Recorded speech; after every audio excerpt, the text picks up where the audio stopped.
একজন বানিয়েছিল বাবার মূর্তি রাস্তাঘাটে, আর কিছু মানুষ এসে বানাবে স্বামীর মূর্তি, বাবার মূর্তি। এইটা আমরা হতে দিব না, ঠিক কিনা?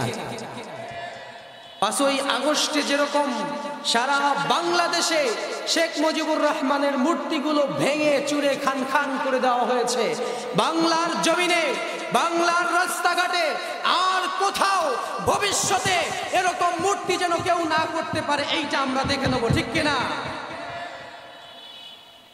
যারা করেছিল অতীতে তাদের শিক্ষা হয়ে গেছে, তারা আশেপাশের দেশগুলোতে বোরখা পরে পরে পালাই গেছে। আপনারা যারা ক্ষমতাকে পুঁজি করে আমাদের উপর কর্তৃত্ব খাটাতে চান, আমরা আপনাদের গোলাম নই। আমরা গোলাম কার? চিল্লায় বলেন কার? শুধুমাত্র আল্লাহর গোলাম। আমরা শাসন চাই, সেটাও আল্লাহর, ঠিক কিনা? আমাদের গলায় শিকল বেঁধে আর কেউ আমাদের গোলাম বানিয়ে রাখতে পারবে না। আমরা সচেতন হয়ে গেছি, আল্লাহ আমাদের সচেতন করে দিয়েছে, আলহামদুলিল্লাহ। কিন্তু ভাইরা, বিজয় যখন আসে, আল্লাহ পাক রব্বুল আলামিন কোরআনুল কারীমের মধ্যে আয়াত নাজিল করলেন যে বিজয়ের পরে তোমরা কি করবে। এই যে 5ই আগস্টে বাংলাদেশ থেকে আওয়ামী লীগ বিতাড়িত হয়ে গেল, আমরা খুশির ঠেলায় চিত হয়ে পড়ছি, সবাই মনে করছি যে আমাদের সবচেয়ে বড় বিজয়। কিন্তু আল্লাহ দেখেন কি বললেন কোরআনে। আল্লাহ পাক রব্বুল আলামিন জানাই দিলেন, আওয়াইদু লাহুম মাসতাতা'তুম মিন কুওয়াতিন ওয়া মির রিবাতিল খাইল। যখন তোমাদের বিজয় হয়ে যায় কোন যুদ্ধক্ষেত্রে অথবা কোনো বড় জিনিস যখন তোমরা অর্জন করে ফেলো, অর্জন করার পর ওই জিনিসটা ধরে রাখার জন্য পরবর্তীতে তোমরা বেশি করে শক্তি সঞ্চয় করো, কারণ যাদেরকে তোমরা পরাজিত করেছো তারা শক্তি জমায় আবার তোমাদের সামনে চলে আসবে। বিজয়ের পরে কি করা লাগবে এটাও আল্লাহ তাআলা বলে দিয়েছেন। আজকে আমরা শুধুমাত্র কিছু কিছু মানুষ এরকম চিন্তা করি যে বাংলাদেশের যত ঝামেলা ছিল, বাংলাদেশের যত বিপদ ছিল চলে গেছে, কিন্তু আল্লাহ বললেন না, মাসতাতা'তুম মিন কুওয়া, শক্তি সঞ্চয় করো। যাদেরকে পরাজিত করেছো তারা আবার ফিরবে। কি বাংলার জমিনে আমরা যাদেরকে পরাজিত করেছি, ছাত্ররা যাদেরকে আন্দোলন করে বাংলার জমিন থেকে বিতাড়িত করেছে, তারা আবার আনসার লীগ, অমুক লীগ, তমুক লীগ হয়ে আসার চেষ্টা করেছে কিনা? চেষ্টা করেছে। আমরা যদি কোরআন পড়তাম আমরা আগে থেকেই জানতে পারতাম যে না, তারা এগুলো করবে। বিজয়ের পরে আনন্দের ঠেলায় চিত হয়ে পড়া যাবে না ভাই। এইটা হলো আল্লাহ তাআলার কথা। আপনি যে কোনো বিজয় অর্জন করেছেন, এরপরে ভবিষ্যতে আপনাকে সতর্ক থাকতে হবে। বাংলায় একটা কথা আছে, স্বাধীনতা অর্জন করার চেয়ে স্বাধীনতা রক্ষা করা, জানেন না এটা? রক্ষা করা কঠিন। আল্লাহ এটা বললেন, ওয়াইদু লাহুম মাসতাতা'তুম মিন কুওয়া, তোমরা শক্তি সঞ্চয় করো। যাদের বিরুদ্ধে তোমাদের বিজয় হয়েছে তারা পরবর্তীতে এর চাইতে বেশি শক্তি নিয়ে তোমাদের সামনে আসবে। আমরা সচেতন থাকব। আমরা বাংলাদেশের সাধারণ মানুষ, আমরা আইন চাই কার? বিধান চাই কার? আমরা চাই বাংলার জমিনে শাসন হয়ে, বাংলার সংবিধান হয়ে এই কোরআন আমাদের সামনের দিনে নেতৃত্ব দিবে। কোরআনের আয়াত অনুযায়ী, কোরআনের নির্দেশনা অনুযায়ী আমাদের জীবন গড়ব। রাজি আছেন আপনারা? লিল্লাহি তাকবীর, নারায়ে তাকবীর। আল্লাহ যেন কোরআনকে বাংলাদেশের সংবিধান বানায়, আমরা সবাই পড়ি আমিন। আর আমাদেরকে দেখতে হবে, সচেতন হতে হবে, ভবিষ্যতে এমন কোন দল যেন ক্ষমতায় না আসে যারা একজন বানিয়েছিল স্বামীর অর্থাৎ বাবার মূর্তি রাস্তাঘাটে, আর কিছু মানুষ এসে বানাবে স্বামীর মূর্তি, বাবার মূর্তি। এইটা আমরা হতে দিব না, ঠিক কিনা? আমরা চাই কোরআনের আইন কায়েম হোক বাংলাদেশে। আমরা চাই আমাদের সন্তানগুলোকে সুদের অঙ্ক আর না করায়া আমাদের সন্তানগুলোকে ইসলামী শিক্ষানীতি, ইসলামী নীতির মধ্যে দিয়ে গড়ে তুলুক। ছোট্টবেলায় তাদের ব্রেনের মধ্যে ইনস্টল করে দেওয়া হয় সুদের অঙ্ক। 100 টাকায় 10 টাকা সুদ হলে 1000 টাকায় কত টাকা সুদ, এই অঙ্কগুলো আমাদের বাচ্চাদেরকে পড়ানো হয়। এই শিক্ষা ব্যবস্থা যদি আপনি চেঞ্জ করতে চান, পরিবর্তন যদি করতে চান, তাহলে আপনাকে যেতে হবে সংসদে। মসজিদের মধ্যে তসবিহ টিপে আপনার সন্তানের শিক্ষা কার্যক্রম, শিক্ষানীতি আপনি পরিবর্তন করতে পারবেন না। আপনাদের বগুড়া জেলায় শহরের প্রাণ কেন্দ্রে একটা পানির ট্যাঙ্ক বসানো আছে। এই পানির ট্যাঙ্ক থেকে সারা শহরে পানি সাপ্লাই হয়। আপনারা যদি বাড়ির মধ্যে থেকে শুধু আল্লাহ আল্লাহ করেন, আল্লাহ আমরা ভালো পরিষ্কার বিশুদ্ধ পানি পান করব, ওই ট্যাঙ্কির কাছে যা খবর না নিলে, ওই ট্যাঙ্কির মধ্যে যদি মরা গরু পড়ে থাকে, তাহলে আপনার বাড়িতে পচা পানি আসবে নাকি ভালো পানি আসবে? পচাই আসবে। এই জন্য আপনাকে ট্যাঙ্কির কাছে যেতে হবে। আজকে কিছু আলেম ওলামা, কিছু হুজুর আমাদের দেশে, তারা বলে আমরা রাজনীতি করব না, আমরা মসজিদে তসবিহ টিপব, আল্লাহ তাআলা আমাদেরকে মাফ করে দেবে। এত সহজ নয়। মোল্লা কো জো মিলা है मस्जिद में सजदे की इजाजत नालायक समझते हैं यही इस्लाम की आजादी है। মোল্লার শুধু মসজিদে নামাজ পড়ার অনুমতি পেয়ে সে মনে করে এটা ইসলাম। যদি ডিসি সাহেব এলাকায় তাকে দাওয়াত দেয়, আনন্দের ঠেলায় চিত হয়ে পড়ে, এমন খুশি যে ডিসি সাহেব দাওয়াত দিচ্ছে, ওরে বাপরে বাপ, খুশির ঠেলায় অস্থির। আরে মিয়া, ডিসি সাহেব তোমাকে দাওয়াত দিবে কেন? তুমি যে এলাকার ইমাম, ওই এলাকার ডিসি, ওই এলাকার এসপি, ওই এলাকার সকল মানুষের জন্য তুমি নিয়ম করে দিবে, তোমার নির্দেশনা অনুযায়ী এলাকার মানুষ তাদের দৈনন্দিন কর্ম করবে, ঠিক কিনা? কোরআন যদি সংবিধান হয় তাহলে এটাই হবে। এলাকার ইমাম, ইমাম মানে কি জানেন না? ইমাম শব্দের অর্থ হলো নেতা। আর তুমি ইমাম হয়েছো বড় মসজিদের, ডিসি সাহেব তোমাকে দাওয়াত দিছে, খুশির ঠেলায় অস্থির, তুমি এলাকার ডিসি।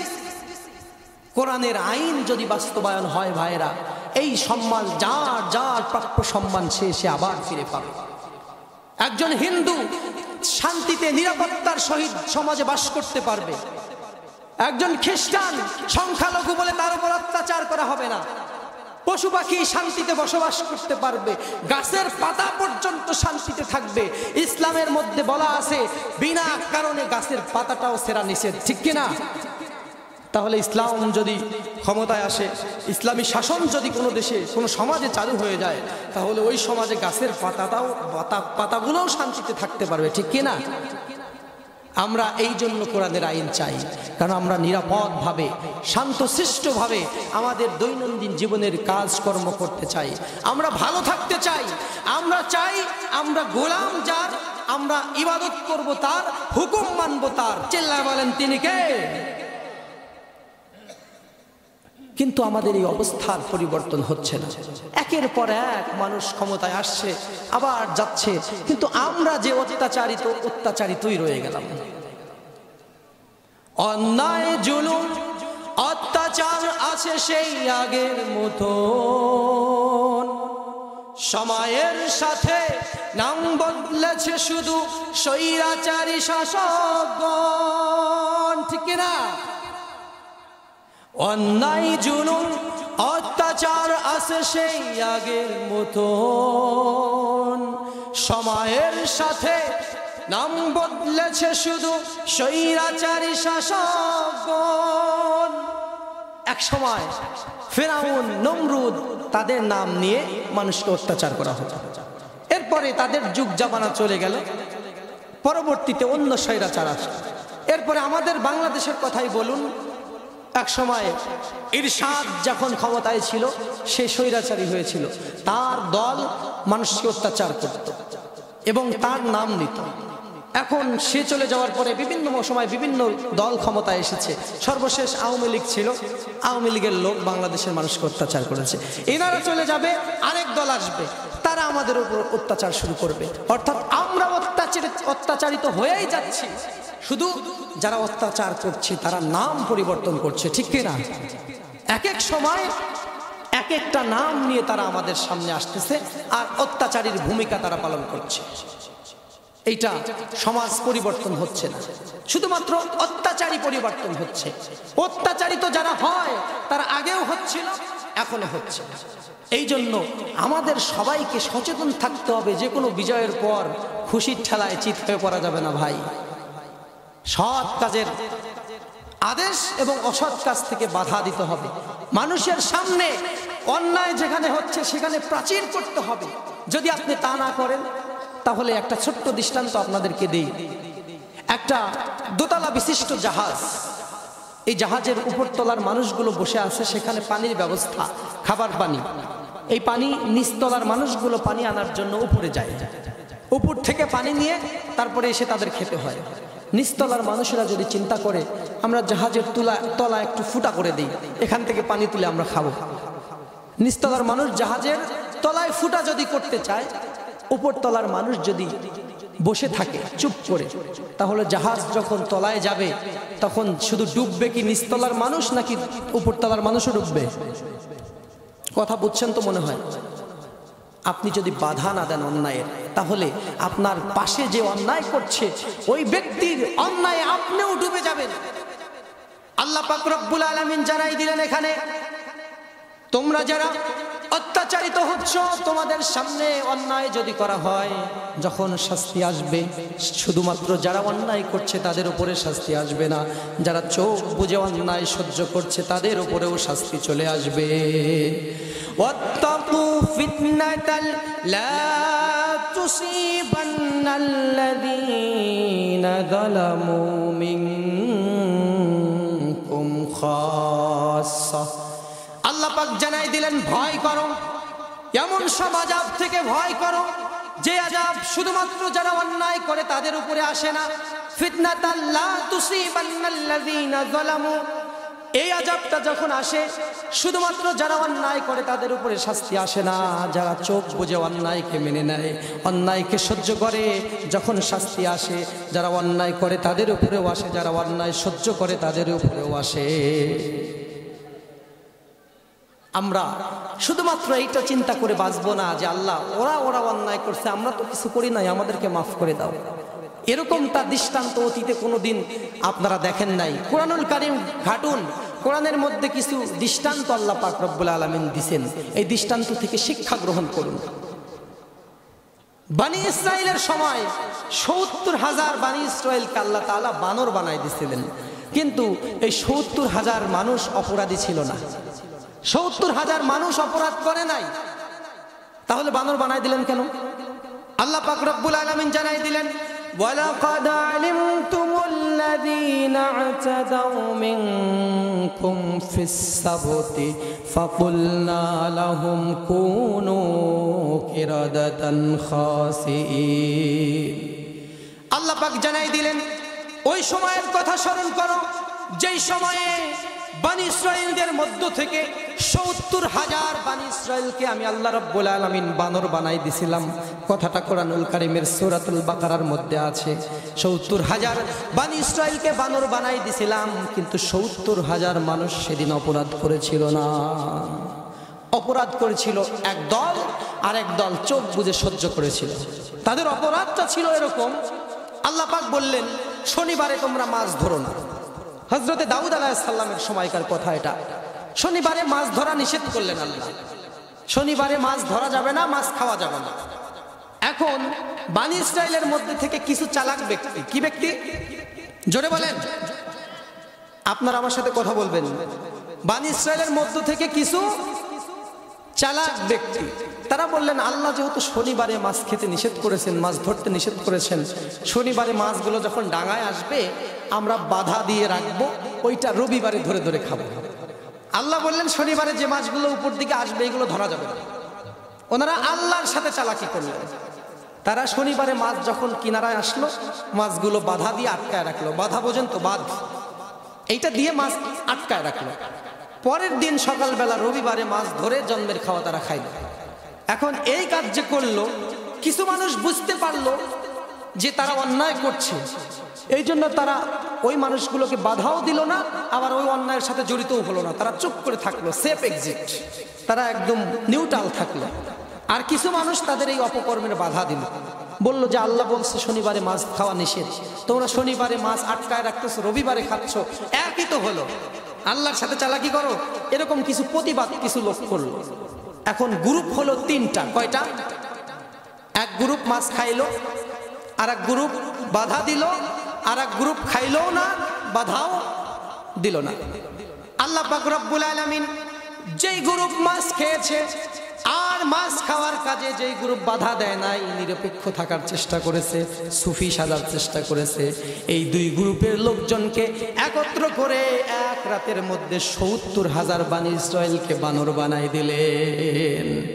ওয়ালাকাদ আলিমতুমুল্লাযীনা আ'তাদাউ মিনকুম ফিস সাবতি ফাকুলনা লাহুম কুনু কিরাদাতান খাসিঈন। মনে করে দেখো ৭০,০০০ বানি ইসরায়েলকে আমি বানর বানাই দিয়েছিলাম। তাহলে নিরপেক্ষ যারা থাকতে চাইবে, যারা চাইবে আমরা চুপ করে থাকবো, অন্যায় হচ্ছে হয়ে যাক, আমরা কিছুই বলবো না, তাদের জন্য ঝামেলা আছে না নাই? তাদের জন্য ঝামেলা আছে। কিস্সা কাহিনী গল্প বলে রাত আমি পার করি না। আপনাদের এলাকায় আজকেই নতুন এসেছি, কিছু কথা আপনাদেরকে বলবো, আপনাদের জীবনে যেন উপকার হয়, আপনাদের যেন বাস্তব জীবনের সাথে মিলে যায় এবং আপনারা যেন ভবিষ্যতে উপকৃত হতে পারেন, এমন কিছু কথা বলার চেষ্টা করব। ছোট্ট একটা শিক্ষামূলক দৃষ্টান্ত আপনাদেরকে দিব। হযরতে লূত আলাইহিস সালামের সময় সারা জমিনের মানুষ পাপ করা শুরু করে দিল। এত জঘন্যতম অপরাধ শুরু হয়ে গেল। আল্লাহ পাক রব্বুল আলামিন বললেন ফেরেশতাদেরকে, জমিনটা তোমরা উল্টায় দাও, জমিনটা উল্টায়া সমস্ত মানুষগুলোকে শেষ করে দাও। আল্লাহ পাকের ফেরেশতারা জমিনে আসলেন, জমিনটা উল্টায়া দিবে। এই সময় আল্লাহ পাক রব্বুল আলামিন ফেরেশতাকে অর্ডার করেছেন, ফেরেশতা সেই অর্ডার মতো জমিনটাকে উল্টাতে যাচ্ছেন। দেখতে পেলেন একজন ব্যক্তি ইবাদত বন্দিগিতে লিপ্ত আছে। গত ৩০ বছর হলো সে আল্লাহর ইবাদত করছে। ৩০ বছরের মধ্যে কারো সাথে সে কোনো ঝামেলা করে নাই, কোনো অন্যায় করে নাই, কোনো মিথ্যা বলে নাই, কোনো মানুষের সাথে কোনো ফিতনায় জড়ায় নাই। ৩০ বছর একটানা আল্লাহ পাকের ইবাদত করছে। এমন মানুষকে যায় নামাজরত অবস্থায় দেখে ফেরেশতারা আল্লাহর কাছে বলল, আল্লাহ এই ব্যক্তির এখন কি করব? আল্লাহ বলছে জমিনটা উল্টাই দিতে, তাহলে এই লোকের কি করব? ফেরেশতারা আল্লাহকে বলতেছে যে ইনি তো ৩০ বছর আপনার ইবাদত করে, কোনো ঝামেলার সাথে নাই, সব সময় আপনার ইবাদত বন্দিগিতে লিপ্ত আছে, তাহলে এনার কি করব? আল্লাহ পাক রব্বুল আলামিন ফেরেশতাদেরকে জানাই দিলেন, ওই ব্যক্তি সহ ওই জমিনটাকে উল্টাই দাও।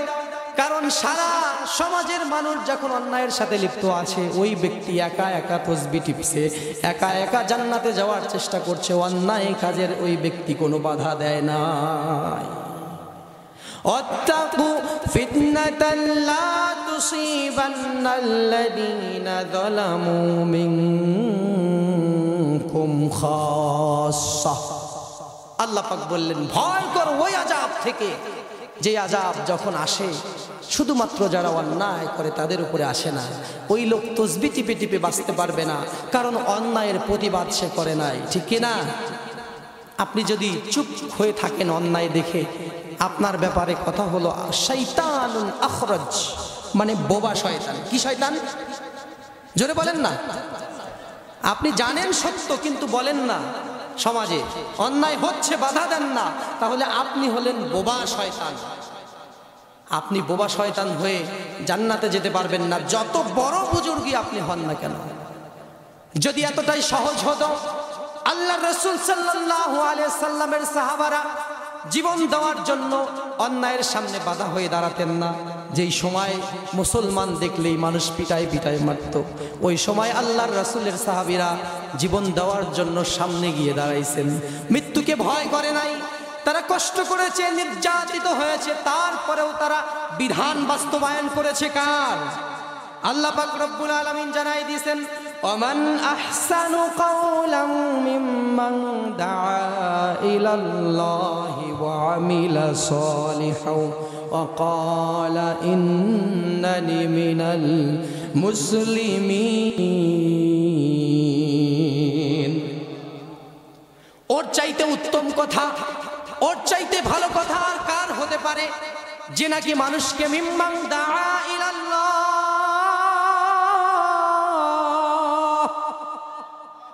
যে মানুষকে আল্লাহর দিকে ডাকে, এর চাইতে উত্তম কথা আর কারো হতে পারে না। তোমরা সবাই ওই ব্যক্তির কথা শোনো, যেই ব্যক্তি মিম্মান দাআ ইলাল্লাহ, আল্লাহর দিকে মানুষকে ডাকে। গত সরকার আমাদেরকে ডেকেছে মুজিববাদের দিকে, আগামী সরকার আমাদেরকে ডাকবে জিয়াতন্ত্রের দিকে। কিন্তু আমরা মুজিব চিনি না, জিয়া চিনি না, অমক চিনি না, তমক চিনি না, আমরা চিনি আল্লাহ, যে কিনা আল্লাহর দিকে ডাকবে। মিম্মান দা ইলাল্লাহ, শুধুমাত্র তার দিকে আমরা যাব। ওর চাইতে উত্তম কথা আর কারো হতে পারে না যে আল্লাহর দিকে ডাকে। আল্লাহর দিকে যারাই ডাকবে তাদের ডাকে আমরা সাড়া দেব। দুনিয়ার কোনো ব্যক্তির চরিত্র মহান হতে পারে না, আমরা তার চরিত্র যতই বলি ফুলের মতো পবিত্র, ওই ব্যক্তির ড্রাইভারকে জিজ্ঞেস করবেন ওর চরিত্রে ঝামেলা আছে নাকি নাই। আপনি ওই ব্যক্তির স্ত্রীকে জিজ্ঞেস করবেন ওর চরিত্রে ঝামেলা আছে নাকি নাই। কিন্তু আমরা এমন নেতার আদর্শকে মানি যেই নেতা তার স্ত্রীদেরকে বলেছে, আমার স্ত্রীরা শোনো, আমার মধ্যে দিনের আলোতে রাতের আধারে আমার চরিত্রে যা দেখতে পাও এই সব কিছু খুলে খুলে তোমরা মানুষের কাছে বলে দিবে, কোনো সংকোচ বোধ করবে না, যা দেখতে পাও সব বলে দিবে। এমন কোন বাপের বেটা আছে? বউকে বলবে আমার চরিত্রে যে যে লক্ষণ তুমি দেখতে পাও খুলে খুলে মানুষের কাছে বলে দাও। দুনিয়ার কোন নেতা, কোন বাপের বেটা এমন নাই যে তার স্ত্রীকে, যে তার ড্রাইভারকে বলবে আমি যা করেছি সব মানুষকে বলে দাও। বলতে পারবে কেউ? বলতে পারবে না। ওই নেতার আদর্শ আমরা মানি। ওই নেতাকে আল্লাহ তাআলা আমাদের জন্য নেতা হিসাবে পাঠিয়েছেন। আজকে সম্ভবত মেরাজ, সবে মেরাজের কথা আপনাদেরকে আর ওই দিকে নিয়ে যাব না, যেহেতু আমি আলোচনা শেষ করব অল্প সময়ের মধ্যে। আমি বলতে চাচ্ছি চুপ থাকা যাবে না। চুপ থাকলে বিপদ আছে না নাই? আপনি যত চুপ থাকবেন আপনি বিপদে পড়ে যাবেন। আপনার কাছে বিপদ যখন আসবে তখন আশেপাশের অন্যায়কারীদের উপর পড়লে আপনার উপরে পড়বে। আপনি চুপ করে থেকে বাঁচতে পারবেন না। এই জন্য আল্লাহ পাক রব্বুল আলামিন বলেছেন মান ক্বালা বিহি সাদাকা, হাদিস শরীফের মধ্যে এসেছে, হাদিসে কুদসি, মান ক্বালা বিহি সাদাকা, যেই ব্যক্তি আল্লাহর দিকে ডাকে, কোরআন থেকে কথা বলে, ওই ব্যক্তি সত্য বলে। কোন সুবহানাল্লাহ। ওয়া মান আমিলা বিহি উজিরা, যেই ব্যক্তি কোরআন থেকে আমল করে ওই ব্যক্তি পুরস্কার পায়। এই পুরস্কারের নাম হলো জান্নাত। কোন সুবহানাল্লাহ। আর যেই ব্যক্তি অমান দা ইলাল্লাহ হুদিয়া ইলা সিরাতিল মুস্তাকিম, যেই ব্যক্তি কোরআনের দিকে মানুষকে ডাকে এই ব্যক্তি সঠিক পথে আছে। কোন সুবহানাল্লাহ। আমরা এই জন্য বাংলার জমিনে কোন নেতা আসলো, জামাত, বিএনপি, আওয়ামী লীগ, জাতীয় পার্টি, জাসদ, বাসদ, খাসদ, কিচ্ছু বুঝি না। আমরা সাধারণ মানুষ, আমরা গোলাম কার? আমরা আইন চাই কার? আমরা চাই সংবিধান কোরআন হোক।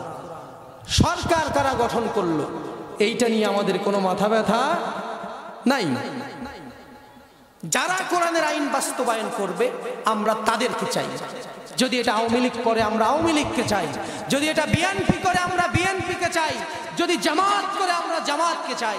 আমরা জামাতের ডক্টর শফিকুর রহমানের আদর্শকে আদর্শ মানি না, আমরা বিএনপির জিয়াউর রহমানের আদর্শকে আদর্শ মানি না, আমরা আওয়ামী লীগের শেখ মুজিবকে আমরা তার আদর্শকে আদর্শ মানি না, আমরা বিশ্ব নবীর আদর্শকে জীবনের আদর্শ মানি। ঠিক কিনা? আমরা শুধুমাত্র তার আদর্শে আদর্শিত হতে চাই। এই জন্য আমার গাবতলীর ভাইয়েরা, অল্প সময়ের জন্য আপনাদের সাথে দেখা, আমি আপনাদেরকে আল্লাহর জন্য ভালোবাসি, আল্লাহর জন্য ভালোবাসি, আল্লাহর জন্য ভালোবাসি। আল্লাহর কসম করে বলছি, অন্যায় দেখলে যদি বাধা না দেন তাহলে আপনার যত নেক আমল থাক আপনাকে এই আমলগুলো বাঁচাতে পারবে না। সব সময় অন্যায়ের সামনে বাধা হয়ে দাঁড়াবেন। আল্লাহ তাআলা ওয়ার্ডার দিয়েছেন। আল্লাহ পাক জানাই দিলেন ওয়ামা লাকুম লা তুকাতিলুনা ফি সাবিলিল্লাহ।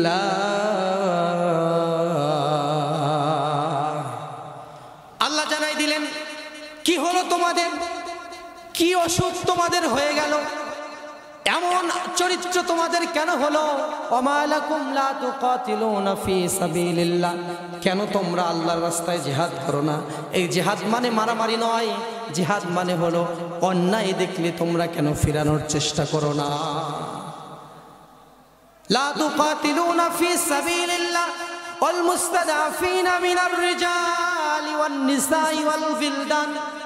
আল্লাহ পাক বললেন তোমাদের সামনে অসহায় নারীর উপরে অত্যাচার করা হয়, তার ইজ্জত লুণ্ঠন করা হয়, চিৎকার করে গরিব অসহায় মানুষ বলে আল্লাহ ওয়াল মুস্তাদাফিনা মিনার রিজালি ওয়াল বিলদানিল্লাযিনা ইয়াকুলুনা রাব্বানা আখরিজনা মিন হাযিহিল ক্বরিয়াতিজ যালিমি আহলুহা। তারা চিৎকার করে বলে আল্লাহ এই সমাজ থেকে আমাদেরকে তুলে নাও, এই জালিম থেকে আমাদেরকে বাঁচাও। এইভাবে অসহায় মানুষ যখন চিৎকার করে তোমরা কিভাবে ফুল বিছানায় শান্তি মতে ঘুমাও?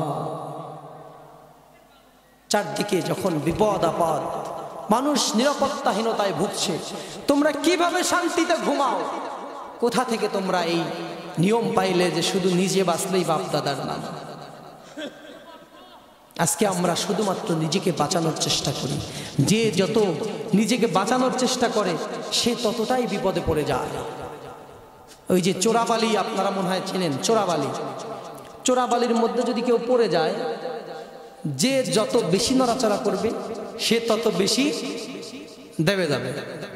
যারা যত সুফি সাজবে, শুধুমাত্র মসজিদের মধ্যে ইসলাম কায়েম করতে চাইবে, তারা বেশি বিপদে আসে। আসলে তারা বুঝতে পারে না। আল্লাহ আমাদের সব ভাইকে বোঝার তৌফিক দান করুক, আমরা সবাই পড়ি আমিন। একা একা যদি জান্নাতে যাওয়া যেত, একা একা যদি বাঁচা যেত, সাহাবীরা কোন পাগলে তাদের ধরছিলেন যে তারা এইভাবে জীবন দিয়েছে? যখন বলা মুশকিল ছিল আমি মুসলমান, এখন গাবতলী শহরে, বগুড়া শহরে গিয়ে আপনি যে দাড়ি টুপি জুব্বা নিয়ে ঘোরেন, আপনার কোনো সমস্যা হয়? বরঞ্চ আপনাকে মানুষ সম্মান দেয়, সালাম দেয়। এমন সময় ছিল বলা যেত না যে আমি মুসলমান। মার শুরু হয়ে যেত, অত্যাচার শুরু হয়ে যেত, মুসলমান পাইলেই মারত। এই যে আমি আপনাদেরকে বললাম ওমান আহসানু কাওলাম মিম্মান দাআ ইলাল্লাহ ওয়া আমিলা সালিহান ওয়া ক্বালা ইন্নানি মিনাল মুসলিমিন। আয়াতের শেষে বলছে ওয়া ক্বালা ইন্নানি মিনাল মুসলিমিন। এবং যারা বলে যে আমরা মুসলমানদের একজন, এই সকল লোকের হিম্মতের প্রশংসা আল্লাহ করেছেন। কারণ ওই সময়, যে সময় আয়াতটা নাজিল হয়, ওই সময় মুসলমান পরিচয় দেওয়াও দুষ্কর ছিল। আপনি বললেন যে আপনি মুসলমান, এর মানে একটা হিংস্র হায়নার সামনে নিজেকে সরপত করে দিলেন। কি মার ছিল! হযরতে খাব্বাব রাদিয়াল্লাহু তাআলা আনহু, তার পিঠে বড় বড় গর্ত ছিল। হযরতে ওমর রাদিয়াল্লাহু তাআলা আনহু তাকে একদিন বলতেছে, খাব্বাব তোমার পিঠের মধ্যে এত বড় বড় গর্ত দেখা যায় কিসের? হযরতে খাব্বাব রাদিয়াল্লাহু তাআলা আনহু বললেন, ওমর তুমি কি জানো না, যখন ইসলাম কবুল করেছিলাম, আমার পরিচয় যখন পেয়ে গেল কাফের বেঈমানেরা, আমাকে চিৎ করে শোয়া আগুনের আংটার উপরে শোয়াই দিত, এরপরে বুকের উপরে পাথর চাপাই দিত। আমার শরীরের রক্ত আর চর্বিগুলো গলে গলে আগুন যতক্ষণ নিভে না যেত ততক্ষণ আমার ওই আগুনের আংটার উপরে শোয়া লাগতো। যখন আগুনগুলো রক্ত আর চর্বি দিয়ে নিভে যেত, ওই আগুনের কয়লাগুলো আমার শরীরের মধ্যে ঢুকে গেছে। এই জন্য আমার পিঠের মধ্যে যে গর্ত হয়েছিল আজও পর্যন্ত সেই গর্ত যায় না। এরকম অত্যাচার করা হয়েছে, তারপরেও তারা বলছে ওয়াকালা ইন্নানি মিনাল মুসলিমিন, আমরা মুসলমানদের একজন। আজকে ফস কইলেই আমরা ভয় পেয়ে দৌড়াই। অন্যায়ের বাধা দিতে গেলে এইরকম বিপদ আমাদের সামনে আসবে, কিন্তু ভয় পাওয়া যাবে না। ভয় করব কাকে? সব সময় ভয় করব কাকে? আল্লাহকে ছাড়া অন্য কাউকে ভয় করলেন আল্লাহর ওয়াহদানিয়তের সাথে, আল্লাহর শক্তির সাথে আপনি শিরক করে ফেললেন। আপনাকে কেউ মারতে পারে না যতক্ষণ পর্যন্ত আপনার মৃত্যু না আসবে। এই পৃথিবীর যত বড় বুলেট কামান আপনার দিকে তাক করা থাক না কেন, ওই বুলেটের উপর যদি আপনার নাম না লেখা থাকে, ওই বুলেট আপনার বুকের আপনার এই ছাতি ছিদ্র করতে পারবে না। এইটা হলো ঈমানের শক্তি। এই শক্তি যাদের নাই, তারা ভয় পায়, তারাই শুধু মসজিদে ইসলাম কায়েম করতে চায়, তারা রাজপথে আসতে চায় না। ঠিক কিনা? কিন্তু আমরা এই ভয় পাই না, আমরা এটা বিশ্বাস করি আল্লাহ চাইলে আমাদের ভালো করতে পারেন, আল্লাহ চাইলে আমাদের খারাপ করতে পারেন। সারা পৃথিবীর মানুষ যদি আমাকে বাঁচানোর চেষ্টা করে, আল্লাহ যদি আমার হায়াত শেষ করে ফেলে, আমি আর বাঁচবো না। এই জন্য সব সময় ভয় না করে আল্লাহ পাক রব্বুল আলামিনের যে আদেশ, অন্যায়ের সামনে প্রাচীর হয়ে দাঁড়াতে হবে, অন্যায় দেখলেই বাধা দিতে হবে। যদি এইভাবে বাধা দিতে দিতে আমাদের সামনে হুমকি আসে, মৃত্যুর ভয় আসে, বুলেটের ভয় আসে, তারপরে আমাদের বাড়িঘর জ্বালাই দেওয়ার ভয় আসে, হুমকি আসে, ফাঁসির ভয় আসে, এরপরেও আমাদের পিছু পা হওয়া যাবে না। কারণ এই যে পাশে যে বিল্ডিং দেখতে পাচ্ছেন আপনারা, এই বড় বিল্ডিং, এই বিল্ডিংগুলো যখন হয় ছোট্ট ছোট্ট হয়ে কিছু ইটগুলোকে ভেঙে টুকরা টুকরা হয়ে মাটির নিচে যাওয়া লাগছে, তাই নাকি? মাটির নিচে যায়নি? সবগুলো ইট যদি বলতো আমরা সবাই আমান আমান থাকবো, আপনাদের বগুড়ার ভাষায় গোটাল গোটাল থাকবো, আমরা কেউ মাটির নিচে যাব না, আমার গায়েও একটু বার্জারের রং লাগুক, আমি উপরে থাকবো, ছাদে থাকবো, এই চিন্তা যদি সব ইটগুলো করতো, তাহলে আপনার বিল্ডিং খারাপ হতো ভাই? ইমারত গঠন হতো? এই ইটগুলো যেমন ছোট্ট ছোট্ট ইট ভেঙে গুঁড়া হয়ে খোয়া হয়ে অসংখ্য হাজার হাজার সহস্র ইটকে মাটির নিচে যেতে হয়েছে, এরপরে বিল্ডিং এর ইমারত গঠন হয়েছে। ইসলাম যদি বাংলার জমিনে কায়েম করতে চান, ইসলাম যদি বাংলার জমিনে কায়েম করতে চাই, আমাকে আপনাকে ভাঙতে হবে, গুঁড়া হতে হবে, অসংখ্য মানুষকে ফাঁসির কাস্তে ঝুলতে হবে, অসংখ্য মানুষকে গুলি খেতে হবে, গুলির সামনে দাঁড়ায় যেতে হবে, ফাঁসির মঞ্চে চড়তে হবে, বাচ্চাকে এতিম বানাতে হবে, বাচ্চাকে এতিম বানানোর পর ফাঁসিতে ঝোলার পর আমার এবং আপনার জীবনের বিনিময়ে ইসলামের কালেমার পতাকা বাংলার আকাশে পথ পথ করায় আল্লাহ উড়াই দিবেন। কোন সুবহানাল্লাহ। আমাদেরকে ভয় পেলে চলবে না। আমার আপনার জীবনের বিনিময় একটা প্ল্যাটফর্ম হবে। অনেকেই বলেন যে যারা ইসলাম কায়েম করতে চায়, অনেক বড় বড় ব্যক্তি চেষ্টা করেছে কিন্তু পারে নাই, তারা মারা গেছে। এই সকল মানুষ মারা গিয়ে ইসলামের একটা ফাউন্ডেশন করে দিয়েছে। তাদের মৃত্যু ইসলাম কায়েমের জন্য অবশ্যই কাজে দিবে। তারা এই বিল্ডিংয়ের মতো টুকরা হয়ে ভেঙে তারা ধৈর্যশীলের পরিচয় দিয়ে, তারা দায়িত্বশীলের পরিচয় দিয়ে মাটির নিচে গিয়েছে, যাতে বিল্ডিংটা খুব মজবুত হয়, শক্ত হয়। এমন বিল্ডিং যেন না হয় যেন বাতাসে উড়ে যায়, এমন ক্ষমতা যেন না হয় 1 ঘন্টার মধ্যে যে ছিল প্রেসিডেন্ট, যার গলায় ফুলের মালা তার গলায় যেন জুতার মালা না আসে। একটা মজবুত শক্ত ভিত্তি করার জন্য এই সকল মানুষেরা জীবন দিয়ে গেছে। ভাইরা, আমাদেরকে ধৈর্য ধরতে হবে, মার খেতে হবে। মার খেতে খেতে ধৈর্য ধরতে ধরতে বাংলার জমিনেও একদিন কালেমার পতাকা উড়াই দিবেন। কথাটা কার?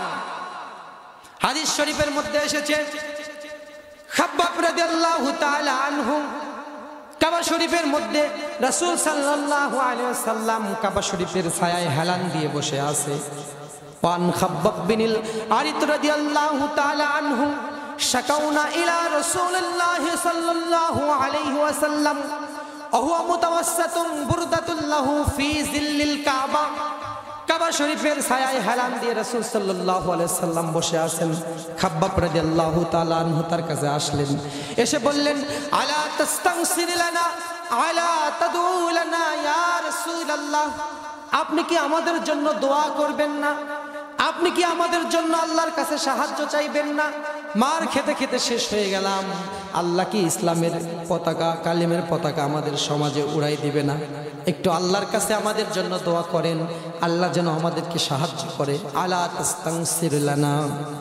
এই বলে হযরতে খাব্বাব রাদিয়াল্লাহু তাআলা আনহু যখন বারবার রাসূল সাল্লাল্লাহু আলাইহি ওয়াসাল্লামের কাছে আরজি জানাচ্ছে, ঠিক ওই মুহূর্তে রাসূল সাল্লাল্লাহু আলাইহি ওয়াসাল্লাম বললেন, খাব্বাব শোনো, তোমাদের আগে এই জমিনে দ্বীনের দাওয়াত নিয়ে যারা এসেছে, তৎকালীন বিরোধী শক্তি কাফের বেঈমানেরা তাদেরকে ধরেছে। ফায়ুখাজুর রাজুল, তাদেরকে ধরা হয়েছে।